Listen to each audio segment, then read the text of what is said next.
O áudio que vocês vão ouvir agora é parte do podcast Xadrez Herbal. Caso vocês queiram ouvir mais sobre esse assunto e outros temas de política internacional, é só ir em xadrezverbal.com.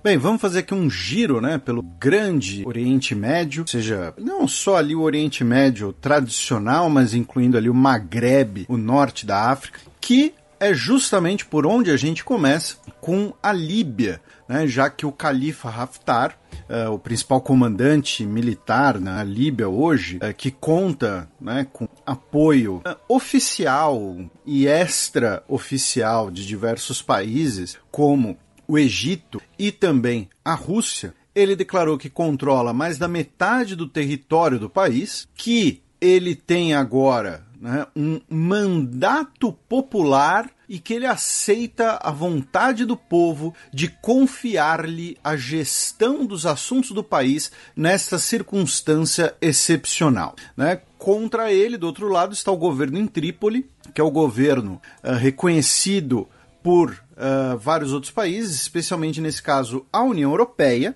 e também com apoio turco, principalmente. A Turquia tem mandado forças, né, para a Líbia, a gente notou isso em programas anteriores, incluindo aí sírios, né, que estavam lutando pela Turquia na Síria e foram enviados para a Líbia. Tá?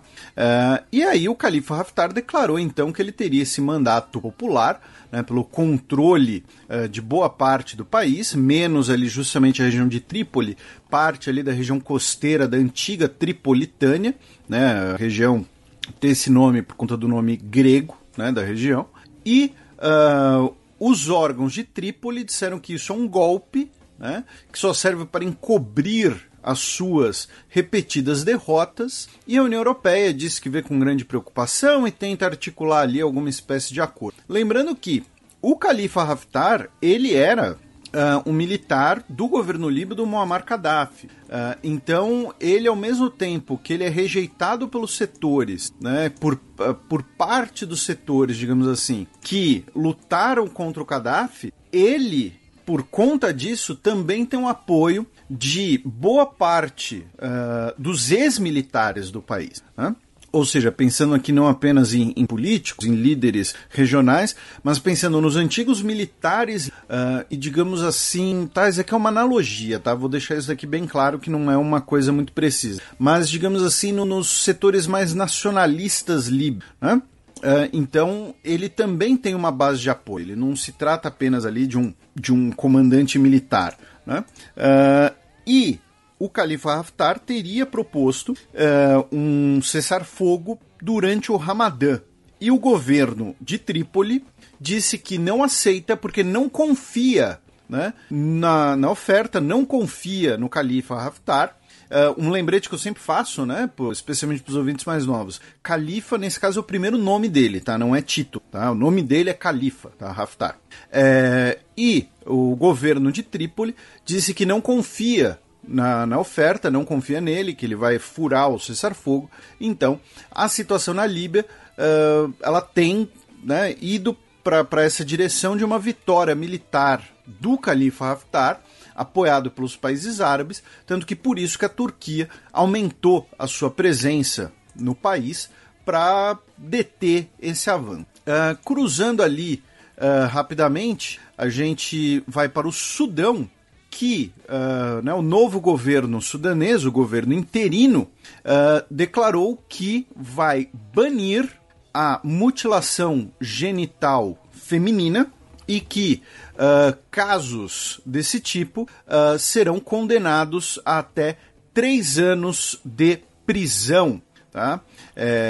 O Sudão tem um dos maiores índices, né, dessa violência no mundo. Tá?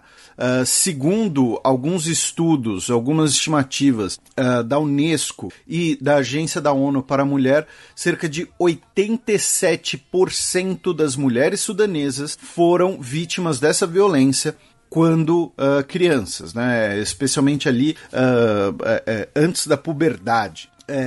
Claro, né? Alegaram que ainda vai demorar para isso ser erradicado, né? da cultura, porém que a criminalização já seria ali um primeiro passo, né, e um primeiro passo importante, e de fato, né, é uma prática que não tem justificativa, tá? Justificativa, tudo bem, você está errado. Do Sudão, nós vamos para o Egito com duas notícias. A primeira, que está dando bastante repercussão em relação ao crescente autoritarismo do Egito, a repressão contra a imprensa, foi que um rapaz, tá, chamado Shadi Habash, ele era editor de vídeos e ele fez um vídeo satirizando o Al-Sisi, né, o presidente / ditador do Egito. E ele morreu nesse último final de semana na prisão de Tora e ele estava preso desde 2018, sem julgamento, e lembrando, né, que prisão sem julgamento, inclusive, é um fenômeno muito comum aqui no Brasil, infelizmente, e ele estava preso sem julgamento desde 2018, sob acusação de espalhar notícias falsas, tá? Essa era a acusação criminal pela qual ele estava preso desde 2018 sem julgamento. E ele morreu na prisão. Muita gente suspeitou das condições dessa morte, há denúncias pedindo ali por uma autópsia e tudo mais, coisa que não foi realizada.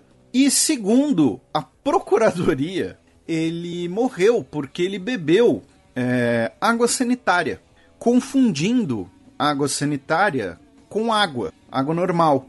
Então, assim, ele estava com sede e foi beber água, né? Porque, não sei, aparentemente, segundo esse procurador, deve ter lá um bebedouro de amplo acesso na prisão, né? E aí ele foi beber água, só que ele confundiu a água com a água sanitária, bebeu água sanitária, ficou intoxicado e morreu, né? Olha só, né? Então, assim, quem quiser acreditar nessa história da carochinha, né? Pode acreditar. Mas, né, eu acho bastante improvável, até porque, assim, muito provavelmente para a pessoa beber uma quantidade de água sanitária suficiente, né, para ela vir a morrer, eu acho que, assim, o paladar denunciaria que ele pegou a garrafa errada, sei lá. Mas tudo bem. São aquelas histórias, né, que... Poxa, ele se enforcou na prisão, né, com um banquinho de 40 centímetros de altura, mas ele conseguiu se enforcar, né? Ou então aquelas situações ali de filme de máfia, né, que alguém se suicida com 5 tiros pelas costas, né? E ainda no Egito, nós temos ali uma discussão, um debate sobre a transferência de 4 esfinges que estão em Luxor, tá? No templo de Karnak, e elas seriam transferidas para a Praça Tahrir, no Cairo. E aí você tem 2 debates, né, sobre isso. O primeiro deles né, os especialistas da área, lembrando que o Egito tem um ministério apenas, né, de antiguidades, do seu patrimônio cultural, denunciam isso como, olha, você vai expor essas esfinges, né, que tem aí... basicamente, pelo que eu vi, assim, a média 3.000 anos, mais ou menos, né? A poluição do Cairo, ao trânsito de pessoas, né? Ou seja, vai ter gente às vezes querendo encostar, gente querendo subir na esfinge, ao calor, né? Porque quando eu digo calor ali, o efeito estufa, né, das grandes cidades, especialmente em horários de pico, né? Se você mora em São Paulo, por exemplo, você sabe do que eu estou falando. Aquela hora que quando você olha assim, você consegue ver aquela camada de poluição, né, no horizonte. E então assim, você vai submeter o que seria ali um patrimônio arqueológico a condições que vão depreciar, né, esse patrimônio. Então, primeiro tem isso. E segundo, tem a questão de que você colocar, né, esse patrimônio arqueológico, por que colocá-lo na Praça Tahrir? Porque a Praça Tahrir se tornou um símbolo dos protestos, né, de 2011, que derrubaram o Hosni Mubarak, que era, né, um ditador de origem militar, né, comprometido ali com o combate à Irmandade Muçulmana, Ou seja, eu estou basicamente descrevendo quase todos os governos egípcios pós-Nasser em 52, incluindo o do Al-Sisi. Lembrando que o Al-Sisi, recentemente, quando o Mubarak morreu, o Al-Sisi ordenou ali que ele recebesse as devidas homenagens, né, no seu funeral e tudo mais. Então é uma maneira de você ressignificar, né, a Praça Tahrir.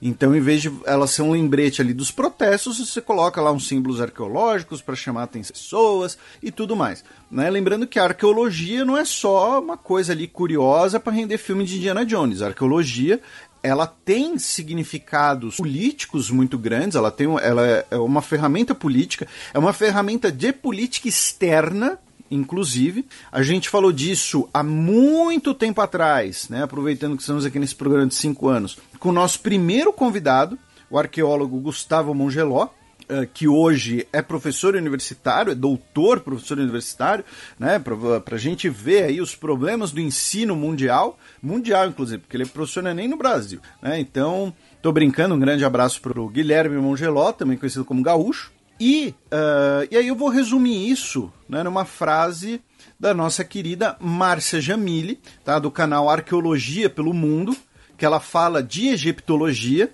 Então, para quem se interessar, e eu sei que muita gente se interessa pelo Egito Antigo, e eu e o Matias já comentamos aqui no programa que a gente, por exemplo, na nossa graduação não viu nada sobre isso, né? Então acompanhem lá o canal dela, Arqueologia pelo Mundo, no YouTube. Ela também produz conteúdo nas redes sociais, no Instagram e tudo mais. E aí ela resumiu de uma maneira, né, talvez mais fácil de entender, né? Que é uma mistura de fetiche pelo passado egípcio com ali a preocupação de que a Praça Tahrir continue a ser uma memória desses protestos. Então eles preferem, né, ter lá um turistão tirando foto, né, dos artefatos, do que uma lembrança política da União Popular contra um governo que tem muito mais em comum com o atual governo do que eles querem fazer parecer. Bem, do Egito, cruzamos a fronteira Israel, onde a Suprema Corte do país autorizou que o Benjamin Netanyahu possa governar enquanto é julgado por corrupção. Tá? Isso quer dizer, então, que o seu acordo com o Benny Gantz acaba sendo, né, concretizado e a Suprema Corte rejeitou, né, o argumento de que a presença dele no governo seria uma forma de blindá-lo, de imunizá-lo em relação ao julgamento, e a decisão foi unânime, né, por 11-0, concluindo, né, que o Benjamin Netanyahu ele tem direito à presunção de inocência. A grande contradição aqui, que a gente já mencionou outras vezes, é que se uma pessoa estiver sendo julgada, acusada de corrupção, ela não pode ser ministro, ela tem que se afastar em Israel, enquanto durar o julgamento. Veja, não é que a pessoa é declarada culpada, enquanto estiver rolando o julgamento você tem que se afastar, mas isso é para ministro, não é para primeiro-ministro. Então muita gente acaba usando, né, essa argumentação, falando, olha, é meio contraditório, né? Teria que ser ali uma coisa para que também envolvesse o primeiro-ministro. De qualquer maneira, ele teve aí essa vitória de 11-0 na Suprema Corte e vai poder formar o governo. De Israel, a gente vai para a Arábia Saudita, onde é um assunto que talvez mereça um olhar mais detalhado no futuro próximo, mas nós tivemos uma denúncia por uma ativista de direitos humanos que mora em Londres, de que ela estaria recebendo ameaças de morte.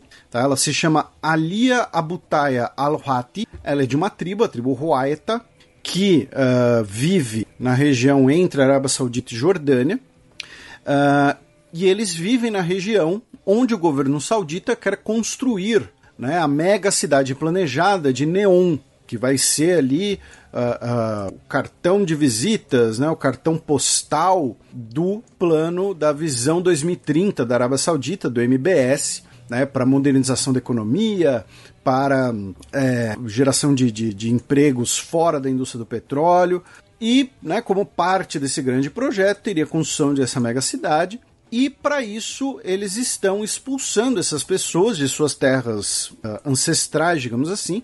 E um dos líderes dessa comunidade, ele foi morto no dia 13 de abril, tá, em um suposto choque, né, com forças de segurança sauditas, que disseram que ele atirou neles, elas tiveram que retaliar. A questão é que antes de ser morto, ele fez um vídeo dizendo que, olha, estão tentando nos expulsar de nossas terras, vão tentar me incriminar de qualquer maneira, né? E, dito e feito, ele foi lá e foi morto. Então, é um assunto bastante interessante da gente ficar de olho, né? Eles são um grupo que antigamente, até o início do século XX, era nômade, inclusive, porém, vivem nessa região da fronteira entre a Arábia Saudita e Jordânia, tá? E, segundo a ativista, eles não são contra a construção da cidade. Eles só não querem ser expulsos da terra onde suas famílias viveram por gerações. Então, como eu disse, merece um olhar mais detalhado um pouco mais para frente, dar uma estudada mais ampla no assunto. Ainda na Arábia Saudita, né, 2 notícias da categoria não fez mais do que obrigação. A Arábia Saudita anunciou que não executará mais menores, tá, de idade por crimes e que o açoitamento será banido, né, como uma forma de punição criminal. Então, como eu disse, né, 2 notícias da categoria não fez mais do que obrigação. Da Arábia Saudita vamos até o Iraque, onde os nossos ouvintes vão ter um déjà vu, né, já que o Iraque, né, agora está com um novo primeiro-ministro. Teoricamente esse é para valer, que é o Mustafa al-Kadhimi, que é o antigo chefe do serviço de inteligência do Iraque e que tem boas relações tanto com os Estados Unidos quanto com o Irã. Qual vai ser a principal tarefa do al-Kadhimi, né? O governo dele já começou meio complicado, já que 3 ministros que ele designou não foram aprovados pelo parlamento, tá? Incluindo o Ministério de Segurança, e ele assume o cargo basicamente com a tarefa de impedir uma nova guerra civil no Iraque. Uma guerra civil, digamos assim, de desemboque numa guerra civil total, né, dentro do Iraque. Então, ele, né, assumiu o cargo ali usando luvas, maior parte do tempo usando máscara, só para fazer o seu juramento e o seu primeiro pronunciamento ele não usou a máscara. Como eu disse, né, a principal tarefa dele, e não à toa, né, sabendo dessa realidade, muito provavelmente que os parlamentares iraquianos escolheram o ex-chefe de inteligência do país, né, ou seja, uma pessoa com conexões militares, né, com informações.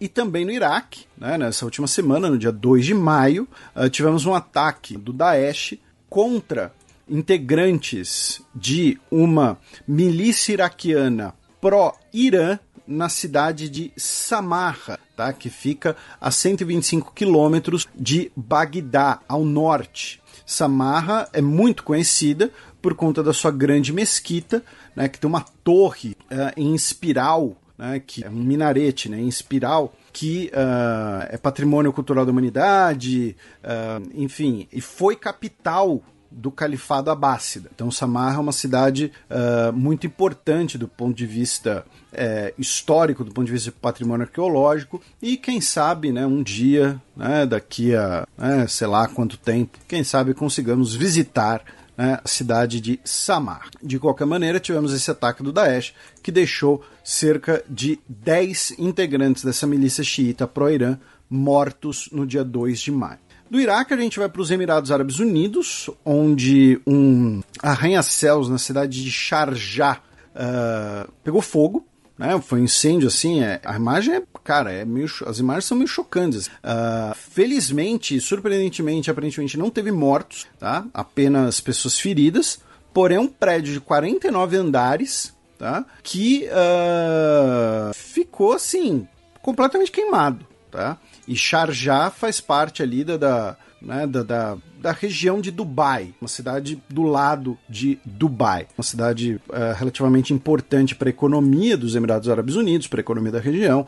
Então tem esses grandes, né, arranha-céus, estruturas modernas e tudo mais. Então é possível, inclusive, que alguns de vocês já tenham até visitado, né, a cidade, a região, e conheçam o prédio que pegou fogo. Como eu disse, as imagens são meio, né, virou ali um negócio completamente incendiado. E finalmente a gente vai para o Iêmen, né, que a gente chegou até a mencionar já na Semana na História, porque no dia 27 de abril, o Conselho Transitório do Sul declarou autonomia, tá? Não declararam independência, declararam autonomia. Isso é curioso, é interessante de ficar de olho, por dois motivos. O primeiro, que a gente até mencionou na Semana da História, que o Iêmen, durante muito tempo, ele não foi um país só, dividido. De certa forma, o Iêmen como um país, como um Estado moderno, ele existe apenas há 30 anos. O Iêmen como região histórica, né, claro, já existe há muito mais tempo, mas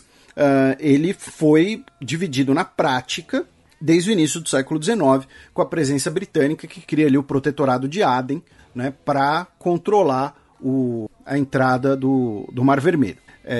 Se você acha que você não tem nada a ver com o Iêmen, se você bebe café, você tem a ver, tá? Porque o café vem do Iêmen, tá? E a palavra café é uma palavra árabe, tá? De kawá, que significa vigor, tá? Porque, né, a pessoa bebia café e ficava lá, né, doidona. Hoje em dia isso não acontece mais porque todo mundo bebe 15 canecas de café por dia, então nem faz mais efeito. Brincadeiras à parte, nós temos essa divisão histórica, né, do Iêmen. O norte, né, teve uma dinastia xiita, muito próximo foi muito próximo da Pérsia, e essa região mais ao sul, sunita, né, virou um protetorado britânico. Antes, né, de ser o protetorado de Aden, era um sultanato satélite, né, o Lahej. Então, assim, você tem essa divisão histórica, você tem uma divisão religiosa que acaba contribuindo para explicar por que você vai ter esses movimentos, né, de divisão. A segunda questão é que, dentro das forças do Iêmen que lutam na guerra civil, né, lembrando, a guerra civil do Iêmen é basicamente uma guerra entre a minoria Houthi xiita do norte contra o governo, né, da capital Sanaa, o governo com maior parte do reconhecimento internacional, do Abramoud Mansur Hadi. E essas forças, né, do Hadi, que foi antecedido pelo ditador Saleh, né, Ali Abdullah Saleh, que governou o Iêmen ali, né, 30 anos, e antes disso governou o Iêmen do norte muito tempo. Ele foi, né, forçado ali a renunciar em 2012, né, depois da chamada Primavera Árabe. Essas forças do governo, elas são apoiadas pelas forças árabes do Golfo Pérsico, Arábia Saudita e Emirados Árabes Unidos. A questão é que, como a gente chegou até a mencionar alguns atrás, essas forças já estão divididas. Você tem a ala, né, apoiada pelos sauditas, e você tem a ala desse Conselho Transitório do Sul, apoiada pelos Emirados Árabes Unidos. Por quê? Os Emirados Árabes Unidos, eles querem continuar uma ofensiva contra os Houthis, eles querem ter uma maior presença na região. Já os sauditas estão pressionando o governo iemenita para fazer uma paz logo, encerrar logo essa guerra já teria dado muito problema para a imagem da Arábia Saudita, né, já teria, enfim. Então, os sauditas querem um fim da guerra, nem que seja um fim negociado, e os Emirados Árabes Unidos querem uma vitória total. Por quê? Porque os Emirados Árabes Unidos querem estar presentes no Iêmen, né? Querem estar presentes no Golfo de Aden, né? Onde você tem esse grande fluxo marítimo. Então, você vai ter o governo de Abu Dhabi, o governo de Riad com agendas diferentes. Um querendo uma vitória total, porque sabe que se for assinado ali um acordo de paz, uma paz, né, um cessar-fogo meio emergencial, os Emirados Árabes Unidos provavelmente não vão ficar muito contemplados, né? E os sauditas querem o fim da guerra logo. E aí entra talvez a principal questão aqui, porque muitos de vocês, eu tenho certeza que estão ouvindo toda essa explicação, falando, pô Felipe, mas se durante muito tempo eles foram separados, né? Se tem um lado que é xiita, outro lado que é sunita, eles não se bicam direito, teve guerra e tudo mais, por que não separa logo de vez de novo? Porque se você tiver uma separação, o Iêmen do Norte, digamos assim, seria um governo pró-Irã, fazendo fronteira com a Arábia Saudita. A Arábia Saudita não vai deixar, ela não vai gostar nem um pouco. Então, é por isso que uma divisão do Iêmen, ao mesmo tempo, ela é muito improvável, né? Porque seria mais ou menos ali, você ter um Iêmen do norte, do lado da Arábia Saudita, uma base iraniana, seria assim, você ter uma base soviética em Cuba, né? Usando uma analogia da Guerra Fria, coisa que de fato aconteceu e de fato resultou numa crise, né? Então, é por isso que uma divisão do Iêmen acaba também se tornando muito improvável, mas não impossível, né? De qualquer jeito, esse Conselho Transitório do Sul, eles declararam autonomia, não declararam independência. Foi mais ou menos falar, olha, é o seguinte, a gente não vai seguir aí as ordens de Sanaá. Se Sanaá assinar uma paz, né, assinar um acordo, a gente não vai ter que seguir nem nada, a gente está aqui, né, para seguir nosso caminho e é isso. Mas no fundo é um racha entre os dois aliados árabes e é também ligado ao conflito, né, do Oriente Médio atual.